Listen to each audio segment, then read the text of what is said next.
Soy Fernando Díaz Villanueva. Hoy es 29 de mayo de 2025 y esto es La Contracrónica.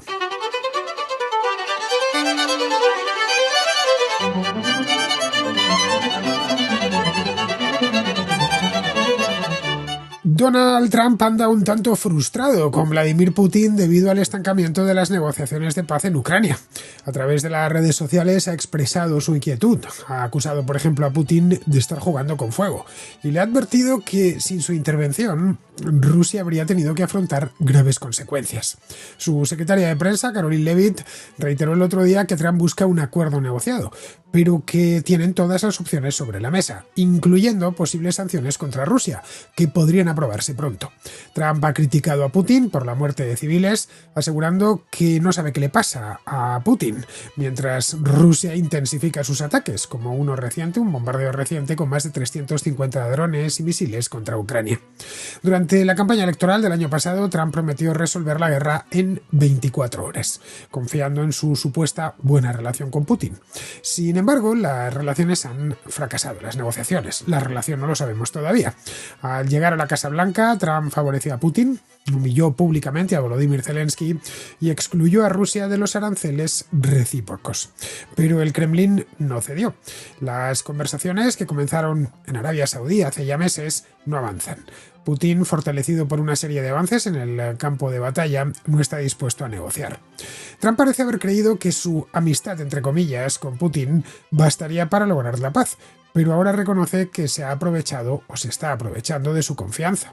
Se plantea abandonar las negociaciones si un último intento falla, aunque no está claro qué implicaría esto para el apoyo militar de Estados Unidos a Ucrania. A pesar de las advertencias, como las del senador Lindsey Graham, que insiste en que solo las sanciones forzarán a Putin a negociar, Trump se ha resistido hasta ahora a criticar a Putin, quiero decir, pero hasta hace muy poco tiempo. Su aversión por Zelensky, vinculado en su mente a Biden, y su convicción de ser infalible han complicado mucho las cosas. Una reciente llamada con Putin, en la que rechazó un alto el fuego, deterioró aún más su percepción del presidente ruso. Graham y el senador demócrata Richard Blumenthal proponen un proyecto de ley con sanciones muy duras contra Rusia y también contra países que apoyen la agresión. Entre ellas, aranceles del 500% a las importaciones de quienes compren petróleo ruso. Pero no está claro si esto doblegará a Putin, cuya economía depende por completo de la guerra. Rusia ha reestructurado su economía para un conflicto prolongado, produce armamento de forma masiva y ha reclutado a cientos de miles de soldados con altos salarios, lo que ha sostenido el crecimiento económico. Los avances militares, aunque lentos, le dan confianza para ignorar las negociaciones. El desafío para Putin es el futuro. Desmontar esta economía de guerra será problemático. La industria armamentística, hoy motor económico indiscutible del país, ha mejorado la vida de muchos rusos, pero una paz repentina podría causar desempleo y descontento. Esto podría forzar a Rusia a mantener una economía militarizada más allá de la paz. Eso genera comprensibles temores en países vecinos como las repúblicas bálticas o Kazajistán, que no descartan problemas en sus fronteras. La desmovilización de soldados curtidos en combate también plantea riesgos internos, en el caso de que la reconversión de la economía rusa no se realice de forma gradual. Un cúmulo de problemas que Putin por ahora está esquivando, pero a cambio de agotar la paciencia de quien en los últimos 5 meses ha sido su mejor aliado.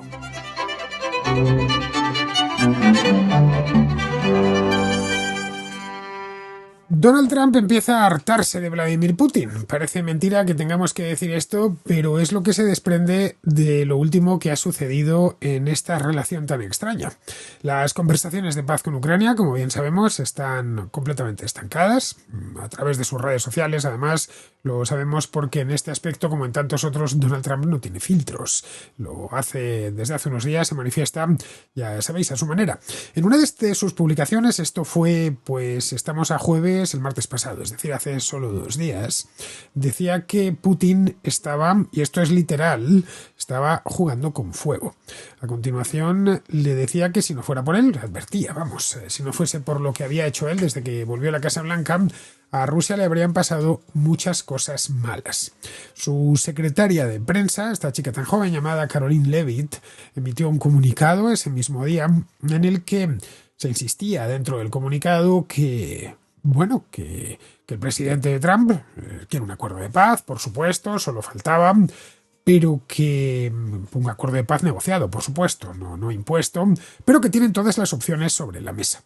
Durante el pasado fin de semana, lo que sí dijo Trump, ya sabéis que de nuevo no tiene filtros y tanto a través de las redes sociales como de sus comparecencias informales en el despacho Oval o cuando da declaraciones explosivas a bordo del Air Force One, lo que dijo era que estaba considerando imponer sanciones contra el Kremlin. Algo que, según personas familiarizadas con este asunto, pues podría ocurrir esta misma semana o la próxima. Lo que vino a decir Trump, esto lo recogieron todos los periódicos, era que estaban matando a mucha gente en Ucrania. Es bueno que por fin se dé cuenta que está sucediendo eso. Y que respecto a Putin, pues dijo no sé qué demonios le pasa. Añadió a lo anterior. El hecho es que, a pesar de que ya se han cumplido los 5 meses desde que regresó al poder, Trump no ha logrado obtener ni una sola concesión de Putin relativa a la paz en Ucrania. Esta es la realidad. Ni una, ¿eh? No, ni siquiera una pequeñita, más que 4 buenas palabras al principio, que ahora ni siquiera eso. Todo lo contrario. El Kremlin no ha hecho más que escalar esta situación, complicarla más, intensificar los ataques. Bueno, solo unas horas después de los comentarios de Trump este domingo, los comentarios de las redes sociales, quiero decir, lo que pudimos ver fue un ataque masivo con drones y misiles contra Ucrania. Es decir, esta es la idea de la paz que tiene Putin, y no será porque a Trump se le dijo por activa y por pasiva. Un ataque que duró varias horas, durante esa noche y la madrugada del lunes. Bueno, la Fuerza Aérea Ucraniana estimó que Rusia les había echado encima, pues nada menos que 350 drones explosivos y al menos 9 misiles de crucero. Los rusos, por supuesto, dijeron que el ataque estaba más que justificado y que eso no era más que una represalia por los bombardeos ucranianos en territorio ruso. Y calificaron las críticas de Trump de, críticas emocionales. Como candidato el año pasado, republicano, en la campaña electoral, no hace falta que recuerde lo que dijo, porque todos lo tenemos en la memoria. Trump dijo que con él la guerra iba a durar exactamente 24 horas. Que iba a acabar con esta guerra y iba a hacerlo rápidamente. Que iba a ser poco menos que el primer punto en su agenda de prioridades. Esto, por supuesto, como lo iba a hacer, una guerra que llevaba ya 3 años o casi 3 años, como iba a acabar con ella en 24 horas. Supuestamente era porque él tenía una relación privilegiada con Vladimir Putin. Y ya con eso bastaría. Una llamada, un telefonazo que decimos en España. Vladimir, compórtate. Ya está bien, ya sé que habías hecho esto porque estaba Biden, pero ahora ya puedes salir. Ya terminamos, ya veremos lo que te concedemos y además el que tienes debajo, el Volodymyr Zelensky, me cae bastante mal. Él pensaba que iba a ser así eso que se suele decir, en su cabeza tenía sentido. Bueno, pero nada más tenía sentido en su cabeza. De hecho, muchos lo creyeron, especialmente sus votantes, claro está. Y no solo sus votantes, también mucha gente en Europa, que estamos más cerca del conflicto, pensaban que Trump, algunos lo siguen pensando, de hecho, tiene una suerte de varita mágica con la que es capaz de obrar milagros. Es decir, que basta con que él se decida a hacer algo para que ese algo automáticamente se convierta en realidad. Y no, ni es mago, ni tiene una varita mágica. La cosa, de hecho, empezó torcida. Recordémoslo, no hace tanto tiempo. Empezó torcida validando la narrativa del Kremlin, por completo además, humillando a Volodymyr Zelensky en el despacho Oval. En fin, recordad lo que nos dio que hablar aquello, finales de febrero, principios de marzo. Y deshaciéndose en detalles y en buenas formas y maneras con Putin. Como por ejemplo, y esto fue algo que nadie entendió, no incluyendo a Rusia en aquella batería de aranceles recíprocos de los meses de marzo y abril. Una cosa realmente llamativa, porque tenían aranceles hasta islas deshabitadas del Pacífico, pero Rusia, de manera un tanto misteriosa, no aparecía. Se pensó que era, bueno, es una manera de tener un detalle con Putin para que acabe con esto. Bien, ni siquiera con eso, no ha servido. Las negociaciones no avanzaban. Todo lo contrario. Trump aceptó, de hecho, el que tuvo que ceder fue el propio Trump. Trump tuvo que aceptar que las negociaciones empezasen sin Ucrania, lo cual era una cosa que no tenía ni pies ni cabeza, aquellas negociaciones en Arabia Saudí. Luego ya consintió que se incorporasen los ucranianos, pero Putin no está dispuesto a ceder, no lo estuvo nunca. Ojo, no será porque no se advirtió. No quería negociar. Es más, Putin podía haber evitado esta guerra. Los que no han podido evitarla han sido los ucranianos, que les invadieron, pero Putin la pudo evitar el día 20 de febrero. Le hubiera bastado del año 2022. Le hubiera bastado con no invadir Ucrania. Ya está. No hubiera sido necesario firmar la paz porque no hubiera habido guerra. Pero bueno, a pesar de que lo que era conocido para todos, menos para el propio Trump y buena parte de sus votantes, para él no lo era, algo realmente curioso. Insistían que era una guerra que le había montado Biden. Este es el problema. Cuando un candidato se termina creyendo las patrañas de campaña, es decir, las mentiras que cuentan los votantes. No, hombre, esto está hecho para que se lo crean los votantes, no para que te lo creas tú. Al candidato se le pide un poquito más de adherencia a la realidad. Es decir, que cuando mientas sepa que está mintiendo. No piense que no se crea las mentiras que colocan los demás. Un poco como eso de que dicen de los camellos que venden droga, que se la venden a los demás, pero ellos no se la meten a sí mismos. No llega muy lejos tampoco el camello drogadicto en ese negocio. Pues en esto pasa algo parecido. Lo de las negociaciones era algo que se sabía que no iba a funcionar desde el primer momento. Esto fue una sorpresa para nadie. Había en aquel momento recibido un impulso Putin en los 2 primeros meses de gobierno, sobre todo con aquella encerrona vergonzosa que le hicieron a Zelensky. Y bueno, Putin decidió utilizarlo hasta el final, que es lo que hubiéramos hecho cualquiera de nosotros si nos entregan una ventaja como esa. La frustración de Trump de cualquier manera fue en aumento a partir de ahí. Y empezó entonces, poco a poco, de manera gradual, suave, a hacer publicaciones en las redes sociales contra Putin. Tampoco de una manera muy radical ni muy insultante, pero todas suaves, todas muy medidas.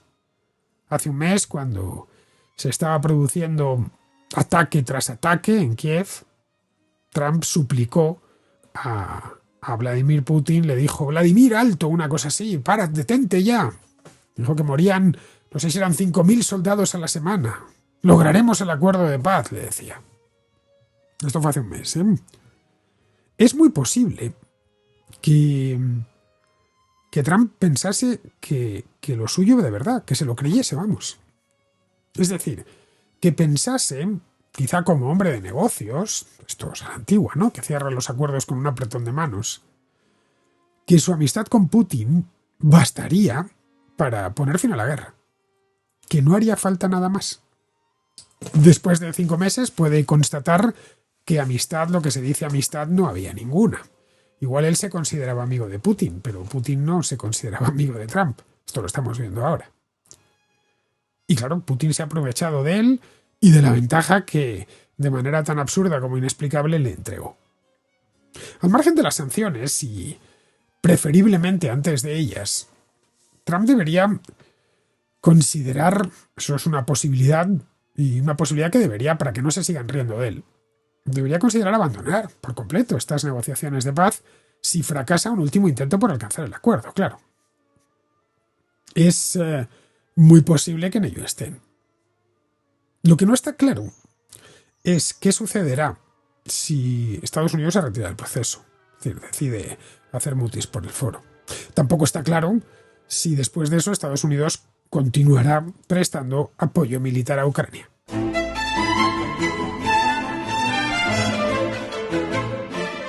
Durante semanas, Trump se había resistido a la presión de reprender a Putin por no aceptar el alto el fuego que Ucrania había apoyado desde el principio. No será, ya digo, porque no se lo advirtieron. Y no nosotros, sino su propia gente. Este senador tan trumpista, Lindsey Graham, es un republicano de Carolina del Sur, más trumpista que Trump, Le dijo en su momento que Putin no quería un acuerdo, que solo las sanciones le obligarían a negociar. Eso es lo que le dijo alguien tan cercano como Graham. Pero Trump no es de los que se deje dar consejos, eso es lo cierto. Tiene sus propias manías, sus propias obsesiones. La primera de ellas es su aversión manifiesta hacia Volodymyr Zelensky, que osó levantarle la palabra en su despacho delante de todo el mundo. Vamos, levantarle la palabra, que no se dejó atropellar, en este caso más que por Trump, por su vicepresidente J.D. Vance. El domingo, en el momento mismo en el que criticaba de aquella manera a Putin, también criticó a Zelensky, una de cal y una de arena, en una publicación en las redes sociales en las que decía que el presidente de Ucrania pues no le hacía ningún favor a su país con sus palabras. A Zelensky la verdad es que en eso está siendo consistente consigo mismo. A Zelensky le critica continuamente, ya que en su mente, en la cabeza de Trump, él está vinculado a Biden, y eso es algo que le puede. Sigue identificando la guerra de Ucrania y el gobierno ucraniano con los Biden. Y bueno, todo lo que sea criticar, ya sabéis que vive obsesionado con su antecesor, todo lo que sea criticar a Biden, pues bienvenido sea, y a lo que él enlaza o vincula o asocia con Biden. Otra obsesión que tiene Trump es la de su infalibilidad. Pero nunca se equivoca, vamos. Está convencido de que piense lo que piense está en lo cierto, y que haga lo que haga está bien hecho.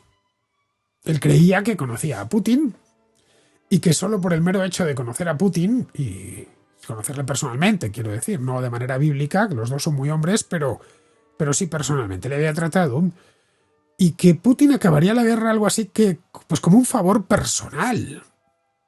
Diría, bueno, ya sé, yo quiero terminar esto, pero mi amigo Donald pues me lo pide, lo necesita. Voy a hacerle un favor, él me lo devolverá. Es decir, a cambio, me remunerará este gesto de algún modo. La reticencia de Putin a ceder, a hacer ese favor que se esperaba a Trump, pues ha deteriorado la opinión que Trump tiene sobre él. Especialmente después de una llamada telefónica la semana pasada en la que Putin se negó a firmar un alto el fuego, que se la pidió personalmente. Tienes que firmar un alto el fuego. Ya no digo un tratado de paz, un armisticio, simplemente que os dejéis de disparar. Y que yo esto lo pueda vender. Vale, no han sido 24 horas, pero en 5 meses lo he resuelto. No está mal. La guerra de 3 años me la he quitado encima. Claro, queda en este punto la vía de endurecer las sanciones. Y en el mes de abril, Lindsey Graham presentó un proyecto de ley que impone nuevas sanciones a Rusia, de las muchas que ya les han caído. El proyecto tiene 80 apoyos firmes en el Senado, que es la mayoría maxi absoluta, porque en el Senado de Estados Unidos hay 100 senadores. Hay un proyecto de ley muy similar, además, en la Cámara de Representantes. Con esta ley, que viene de la mano no solo de Graham, sino también de un senador, un demócrata por Connecticut llamado Richard Blumenthal, esto impondría sanciones primarias, sanciones secundarias contra Rusia y contra los países que respalden la agresión rusa. Y se aplicarían si el Kremlin, estoy hablando de este proyecto, si el Kremlin se niega a negociar un acuerdo de paz o si lo firma, lo viola y vuelve a invadir Ucrania en el futuro. El proyecto de ley también impondría un arancel del 500% a las importaciones de cualquier país que compre petróleo, gas, uranio y otros productos rusos.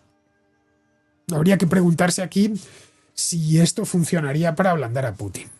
Pues la verdad es que lo desconocemos porque no se ha hecho. Hasta ahora ninguna sanción le ha ablandado, esa es la verdad.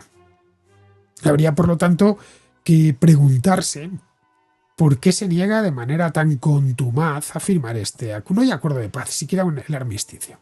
Bueno, la razón hay que ir a buscarla, la razón inmediata, al hecho de que le va bien en el campo de batalla, le está yendo bien en los últimos meses. Han retomado los rusos la iniciativa y aunque avanzar no avancen mucho, eso es lo cierto, se sienten fuertes. Avanzar en términos de espacio conquistado. Y además se sienten con posibilidades de derrotar a los ucranianos, dejarles sin opciones e imponer el armisticio y el acuerdo de paz que ellos desean. Luego hay otro elemento importante, y es que después de 3 años y pico de guerra, que ya es suficiente, La economía rusa depende hoy por completo de que esto siga. Es la guerra la que mantiene la economía rusa funcionando. No lo olvidemos. En los primeros meses de guerra, Putin se percató de que esto iba para largo. Nada más. Preparó, por lo tanto, el país y su economía para una guerra larga. Cuando vio que aquello no se despachaba en 1 o 2 semanas, vio que iba para largo. Reestructuró la economía para producir gran cantidad de armamento de todo tipo, de tanques, de obuses, de munición y equipos de toda índole. Junto a eso, se han reclutado cientos de miles de efectivos, con salarios altos, altos al menos para los estándares rusos. Desde luego más altos que el promedio en Rusia. En algunos momentos se llegaron a producir más de 1.000 alistamientos diarios, más de 1.000 alistamientos diarios, que es bastante, por unos sueldos muy superiores al promedio ruso. Esta reestructuración salvó a Rusia de las pérdidas iniciales que sufrió tras no lograr hacerse con Kiev durante las primeras 2 semanas. Ahora con un país orientado casi en exclusiva a la guerra, avanzan con lentitud, pero avanzan. En el último mes, por ejemplo, se han apoderado de unos 300 kilómetros cuadrados. Eso, para que os hagáis una idea, es más o menos la mitad del Principado de Andorra. No es mucho, como os he dicho. Pero bueno, en una guerra que devino esencialmente inmóvil a finales de 2022, pues es una gran conquista. Conquistar 300 kilómetros cuadrados. Estos avances le han dado a Putin la libertad de tomarse con cierta calma las negociaciones de paz y el armisticio al que tendrá que llegar en algún momento. Y desdeñar, lo más importante, desdeñar las conversaciones directas con Volodymyr Zelensky.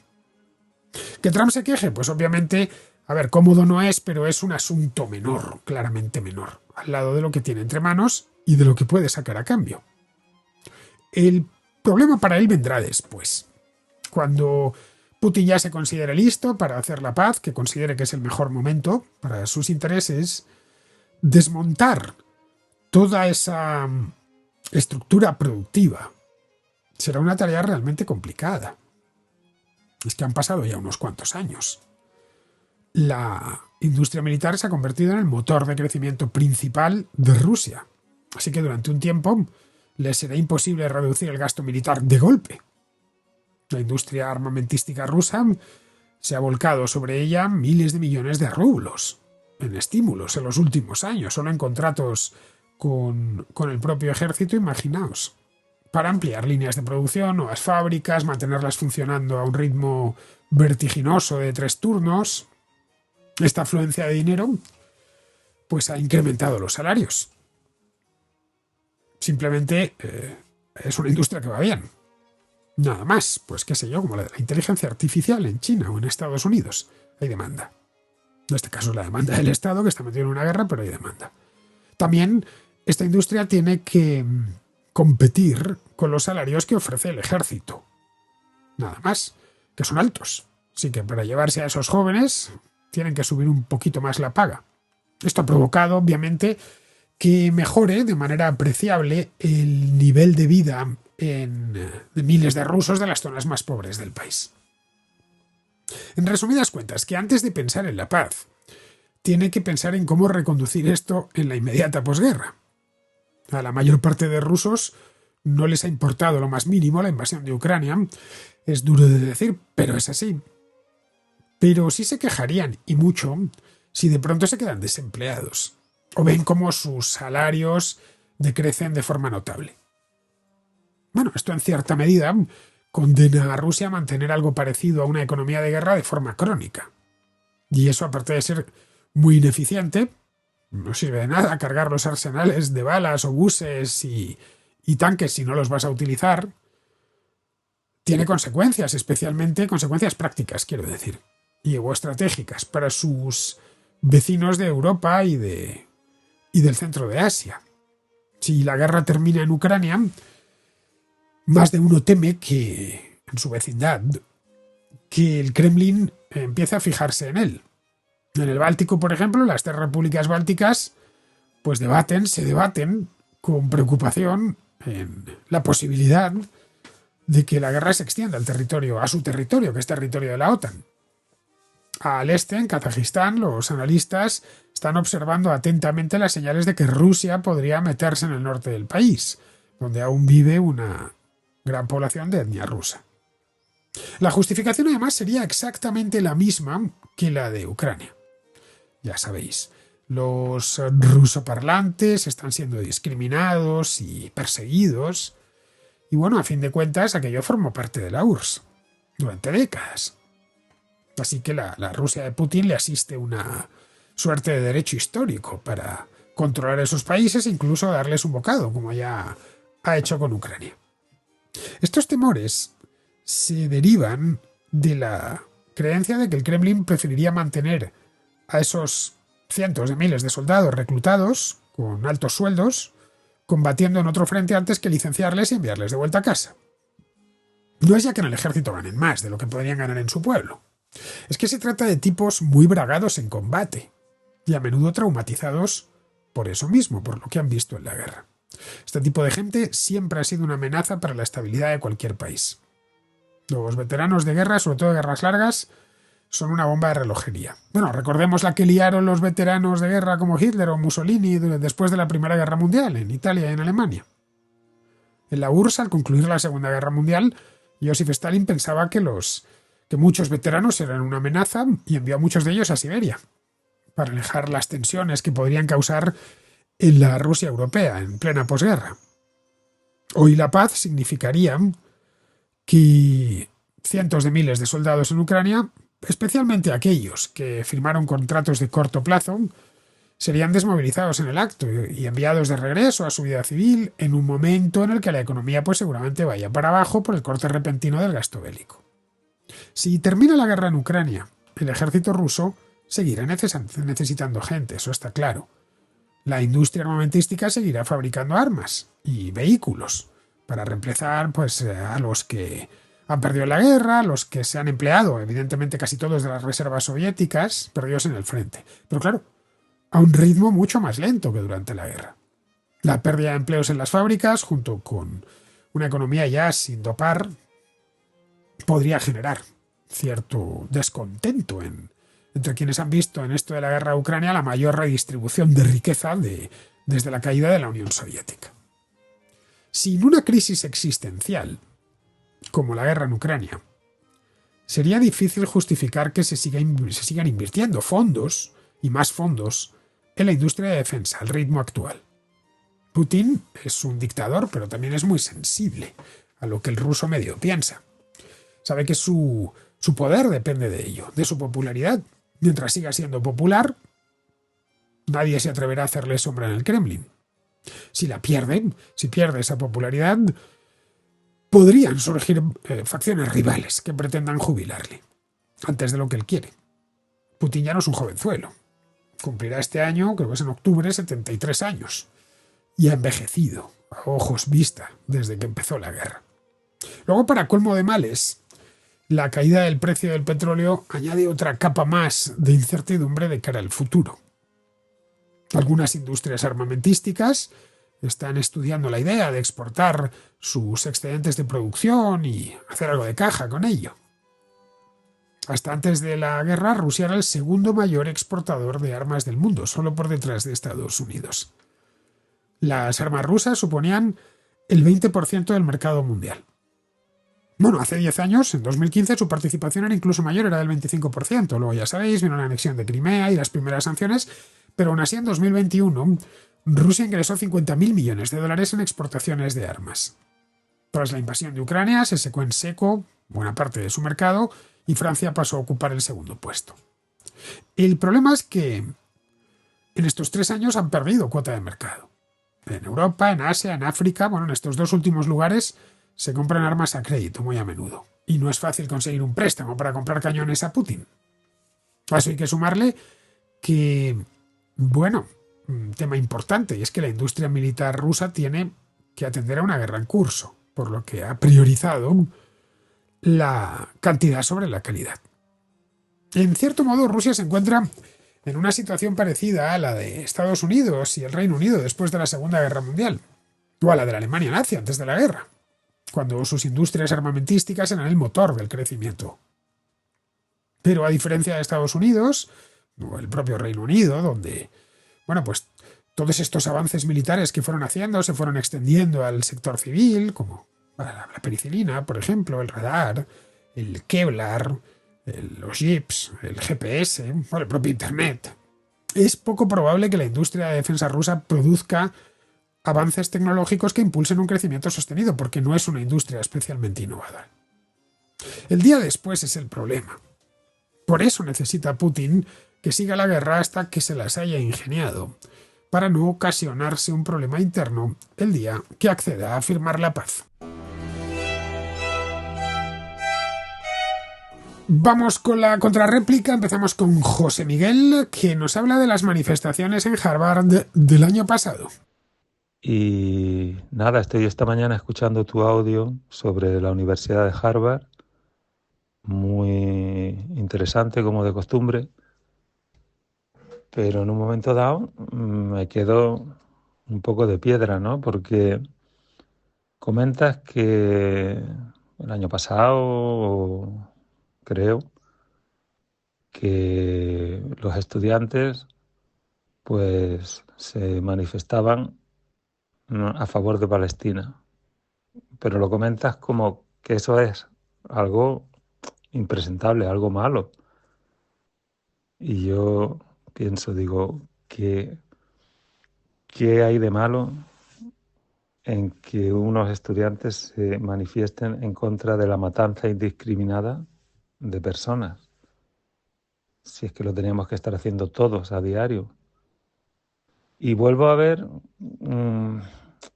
que no lo entiendo, esta postura tuya respecto, no lo voy a llamar un conflicto, respecto al asesinato, a la matanza que está ocurriendo impunemente desde hace ya más de un año en Palestina.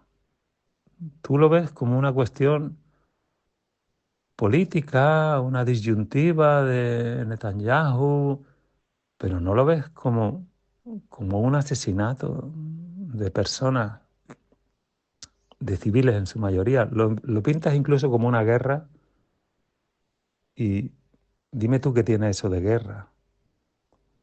Dime tú dónde está el otro ejército. ¿Verdad que sí? Que hay terroristas, pero que con la excusa de que hay terroristas entre la población de la Franja de Gaza, nos liamos a bombazos con todos y ya Dios elegirá a los suyos, ¿no? Esto siempre me sorprende en ti, que eres una persona que hace análisis muy buenos, tu postura. Yo entiendo, Israel tiene cosas muy buenas, Israel como país, pero el gobierno de Netanyahu no se merece ni agua. Eso es ¿qué diferencia el gobierno de Netanyahu con el gobierno de Hitler? ¿Qué diferencia hay? ¿O es que los palestinos, por no ser, no, no ser una democracia de corte occidental, son personas que se merecen menos que los demás? Si lo que los judíos, o el régimen de, no, los judíos no, perdón, el régimen de Netanyahu está haciendo con la población palestina en la Franja de Gaza, lo estuviese haciendo los palestinos con los israelíes, madre mía, cada día la contracrónica sería sobre ese tema. Vamos, es incomprensible la falta de sensibilidad. ¿Nunca se te ocurre hacer una contracrónica sobre cómo es la vida o cómo ha sido la vida, por ejemplo, en los últimos 20 años para un palestino en la Franja de Gaza? No es ya un apartheid, que ya lo es, sin poder salir, sino es un apartheid y además te bombardeo y te extermino y aquí no pasa nada. En fin, bueno, pues nada, buen día. Pues mira, José Miguel, a mí que se manifieste la gente a favor de Palestina o de cualquier otra cosa me parece bien, siempre que lo haga de forma pacífica, sin provocar disturbios y sin agredir a nadie. En el barrio que yo vivo en Madrid hay muchas manifestaciones. Es uno de los barrios históricamente más combativos de la ciudad, por no decir el que más. Y aquí se manifiestan gente de todo tipo y para las cosas más peregrinas. El otro día hubo una que nos tiraron a todos los vecinos los cubos de basura. Era una manifestación antifascista. A mí me da igual contra lo que se quejen, pero lo que no me gusta es luego tener, yo y mis vecinos, tener que recoger los cubos de la basura y volver a meter las bolsas en el cubo. No sé si me entiendes. Hay formas y formas de manifestarse. Lo que se vio en Harvard el año pasado, en Harvard y en otras universidades estadounidenses, no fueron ese tipo de manifestaciones pacíficas, tranquilas, en que no provocaron disturbios. Muchos salieron a manifestarse pacíficamente, pero otros la emprendieron violentamente contra todo lo que se encontraron por su camino. Se oyeron cánticos antijudíos de forma constante, se señaló y se persiguió a estudiantes de origen judío, que por supuesto no son responsables de nada de lo que ocurra en Gaza, y por descontado no son responsables de lo que haga Benjamín Netanyahu. Como si a mí me acusasen de todo lo que hace, no sé, Pedro Sánchez, solo por el mero hecho de compartir con el pasaporte. No, esto no es así. O culpar a los venezolanos de todo lo que hace Nicolás Maduro, a los estadounidenses de lo que hace Donald Trump. Nada más. Pues les atacaron a ellos. En muchas de estas manifestaciones además se apoyaba directamente y se enaltecía a Hamás. Bueno, te busca el dato, porque lo leí el año pasado y me sorprendió. De un total de 110 manifestaciones en Harvard que hubo, échale, se jaleó a Hamás en 27. En fin, es un porcentaje elevado.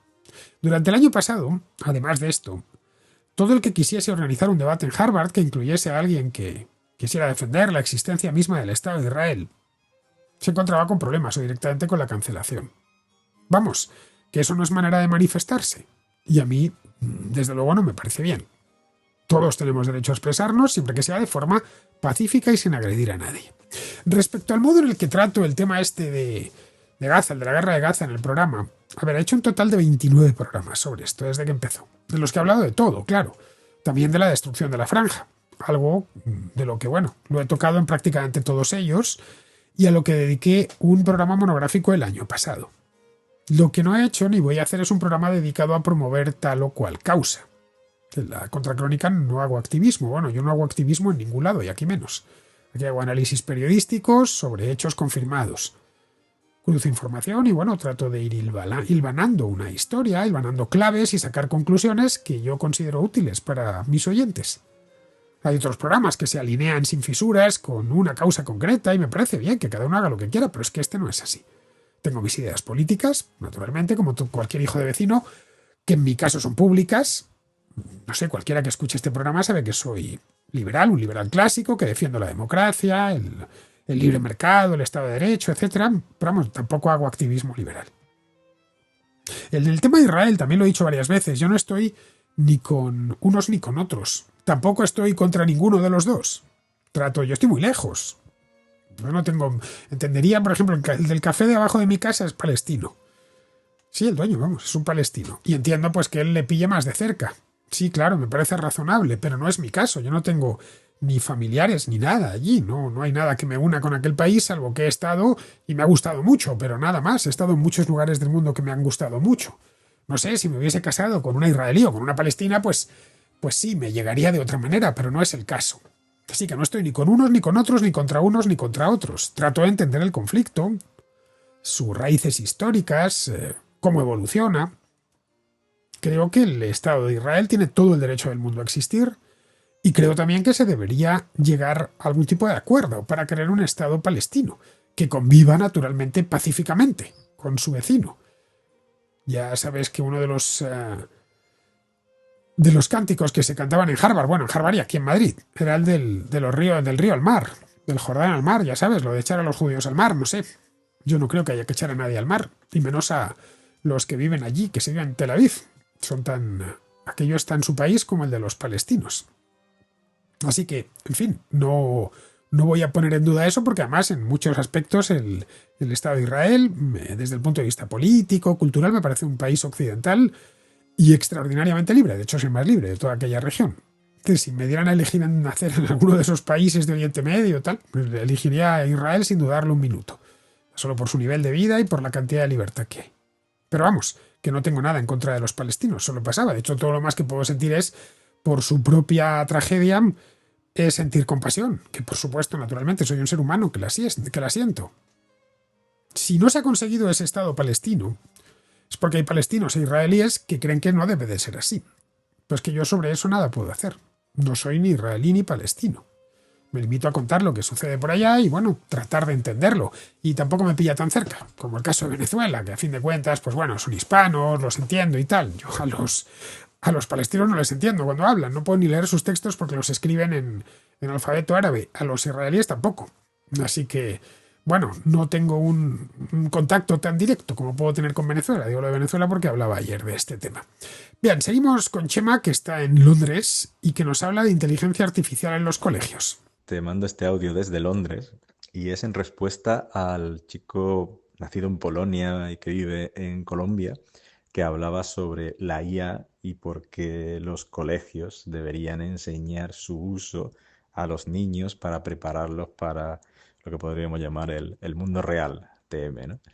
Entonces, mi opinión, yo tengo sentimientos encontrados. Por un lado, ese razonamiento me parece adecuado, quiero decir, es importante preparar a los niños para el mundo laboral, pero por otro lado, me parece un razonamiento un poco pobre. Quiero decir, eh, usar esas herramientas es muy sencillo, muy, muy sencillo, y lo van a aprender igualmente, ¿vale? Entonces, parece más interesante enseñar a los niños a pensar, enseñarles a hacer las cosas por ellos mismos, y si luego quieren usar herramientas para complementar eso, para quitarse todo el trabajo, digamos, rutinario, ¿no? O las típicas cosas que llevan mucho tiempo y que no aportan valor, como decías en el audio, pues me parece bien, ¿no? Pero quizá la escuela no es, o incluso la universidad, no es el hecho de generar soldaditos para que trabajen en empresas y sean muy efectivos, sino es generar gente que pueda pensar, que pueda tener pensamiento superior, y para eso se tienen que enfrentar a problemas complejos que les proporcionen abstracción y que les proporcionen herramientas para poder pues luego desenvolverse, ¿no? Digamos que un poco un intermedio, no demonizar el uso de la IA, ¿no? Pero tampoco decir, vale, pues ya está, vamos a ver cómo hace esto ChatGPT, cómo hace esto ChatGPT, y solamente hacer eso, ¿no? Porque no tiene mucho sentido, ¿no? No sería educar, sería, digamos, dar truquillos para decir, a ver cómo resolvemos esto, ¿no? Pasa un poco lo mismo en el mundo de la programación, ¿no? Eh, la gente que programa acaba realmente usando estas herramientas como apoyo, ¿no? Para generar cosas que muchas veces pues, son bastante rutinarias y pesadas de hacer y que no aportan ningún valor, ¿no? Pues genérame una lista de, ¿sabes? Pues es más fácil que te lo haga ChatGPT, lo corta y lo pega.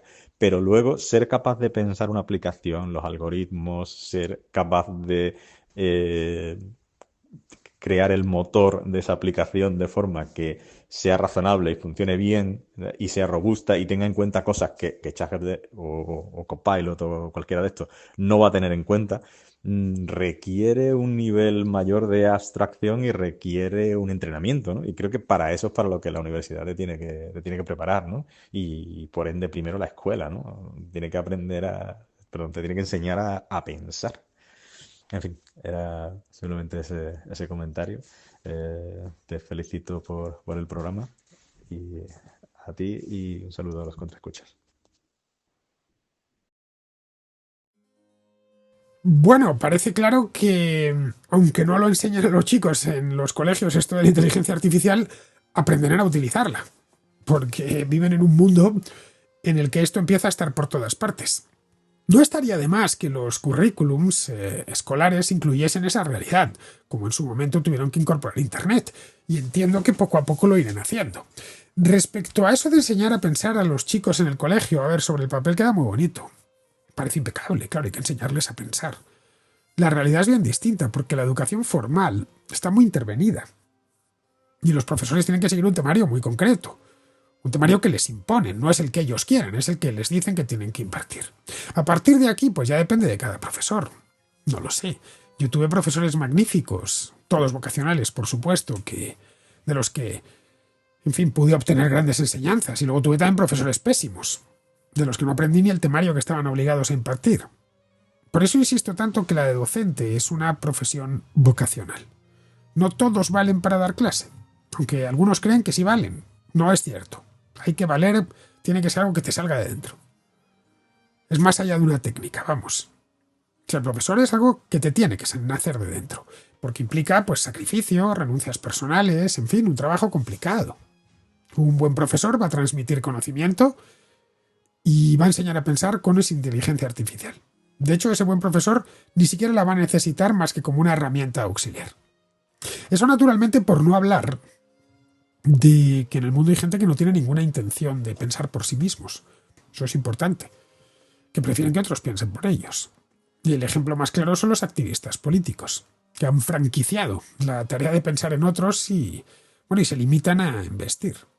En inglés hay una frase, los que viváis en Inglaterra la conoceréis, que a mí me encanta. Si alguien repite mucho algo que dice otra persona, generalmente un político, pues le dices que esa persona lives rent free in your head, es decir, que vive en su cabeza sin pagar el alquiler. Hay más gente de la que crees que prefieren tener a alguien viviendo en su cabeza sin pagar el alquiler que pensar por sí mismos.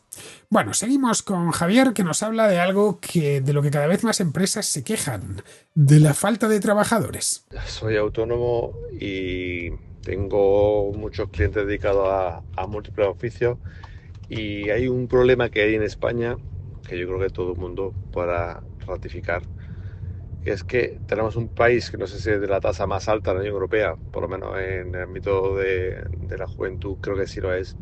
Un país con una tasa de paro brutales, pero no hay trabajadores. Es raro el oficio en el que encuentras trabajadores. Estamos hablando de trabajos vinculados con la construcción. Estamos hablando de trabajos vinculados con los transportistas. Estamos hablando de asesores fiscales, de médicos, de enfermeras. Estamos hablando de cualquier oficio medio. No hay trabajadores. Estamos llegando a un punto que estamos creando una sociedad clientelar en la que la mitad de la población está trabajando para la otra mitad. Y es un problema tan grave. Lo triste es que no se esté hablando de eso.